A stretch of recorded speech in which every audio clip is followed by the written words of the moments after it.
It's not often headphones will surprise me. After reviewing dozens, if not many dozens of different sets, you could say I'm kind of a hard sell. I'm Erin from Tech Gadgets Canada, and when I had the opportunity to review Sennheiser's new Momentum over-ear wireless headphones, 3 things drew me in. The 60-hour battery life, super fast charging, and the promise of amazing adaptive noise cancellation to help me focus while working. In this video, I'll test out the Momentum 4 to see how good the noise cancelling is. I'll share the overall sound quality, I'll wear them for comfort and fit, and I'll review the battery life. I'm going to wrap things up by telling you if I think I can recommend these over-ear wireless headphones for you.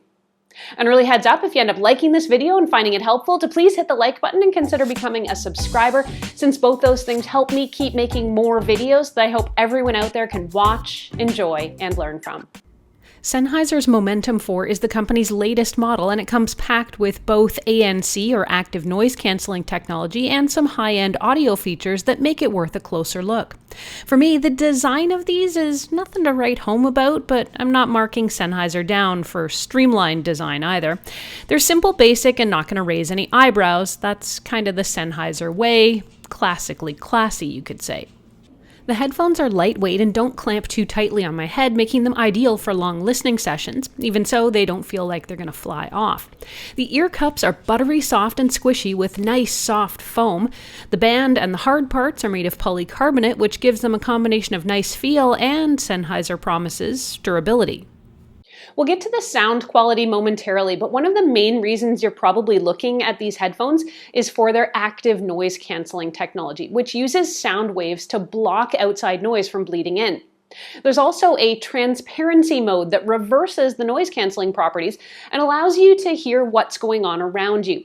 This feature is especially useful when you're talking with people or trying to listen to a podcast while walking around and still keeping an ear on traffic, or listening for the kids, the dog, or the doorbell. I always test out my noise cancellation and transparency mode properties without any music on to truly evaluate how well it works.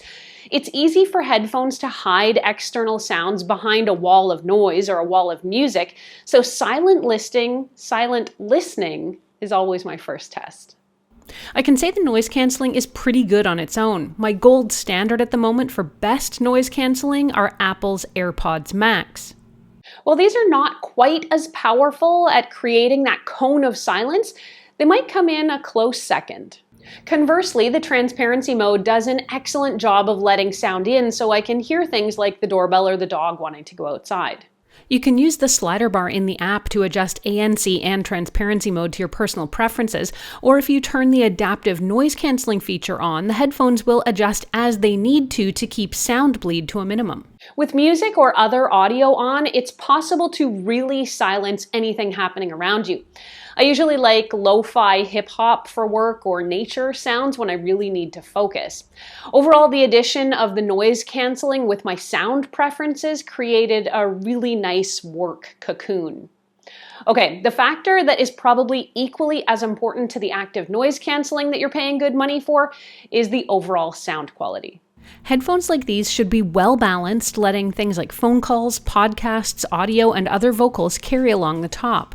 Now, sadly, there's no real way for you to hear what I hear, but I can say there's a lot of audio fidelity in these headphones. Listening to salsa and Latin music was poppy and precise, while vintage hip-hop was thrumming. The bass on these headphones is actually really great.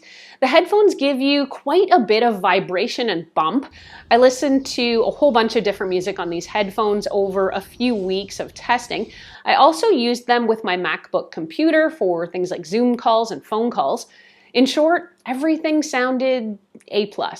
Sennheiser also included an auto pause and an auto shut-off feature, which detects when you take the headphones off your head and automatically stops the content you're listening to, or it'll shut the headphones off altogether to preserve some battery life. Speaking of the battery life, the Momentum 4 battery life promise is staggering. Sennheiser promises these headphones will last up to 60 hours with noise cancelling or transparency mode on, which is double the 30 hours or so offered by its closest competitor, which I would say is the Sony XM5.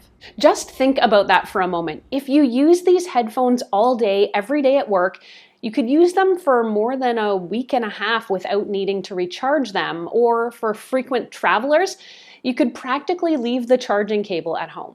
Recharging takes about 2 hours using the included USB-C cable, and there's fast charging where about 5 minutes of juice will give you 3 hours of listening time. Again, this is astonishingly fast and way better than most other headphones. Momentum 4 have ear cup touch controls too, and I'm glad to report they work great. The right ear cup lets you adjust volume by dragging your finger up or down, and you can play pause with a tap. Pulling across the cup forward or back will skip tracks. You can also use the on-ear cup touch controls to turn on active noise cancellation or transparency mode. Sennheiser takes this one step further by allowing you to use a pinch gesture either straight up and down or at an angle to adjust the level of transparency or noise cancellation. This seems a bit complicated to get right, and you have to remember which angle manages which switch feature, but it does work quite well.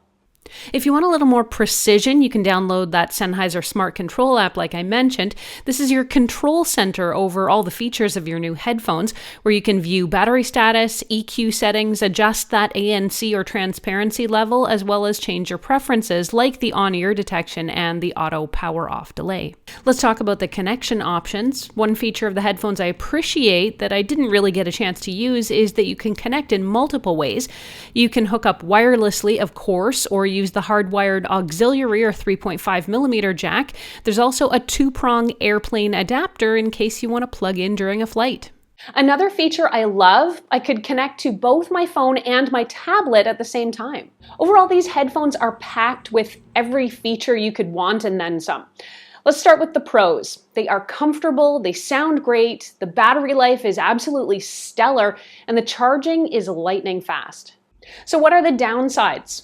I've got nothing, folks. If I want to be nitpicky, I guess I could complain about how much harder it is to fit something the size of over-ear headphones in a small travel backpack, but that's certainly no fault of Sennheiser's. I guess I could also try complaining about the basic, simple design, but again, that seems kind of bratty. Bottom line here, if you're looking for a pair of killer over-ear headphones, these check all the boxes. Selling for about $349 US or $459 Canadian, it seems like you're getting a lot for a fair price. Like I said earlier, I have reviewed a lot of headphones. Check out this pair of over-ear headphones or see what my experience was like with Apple's AirPods Pro, I should say AirPods Max, and why I sent those back. Check that out right now.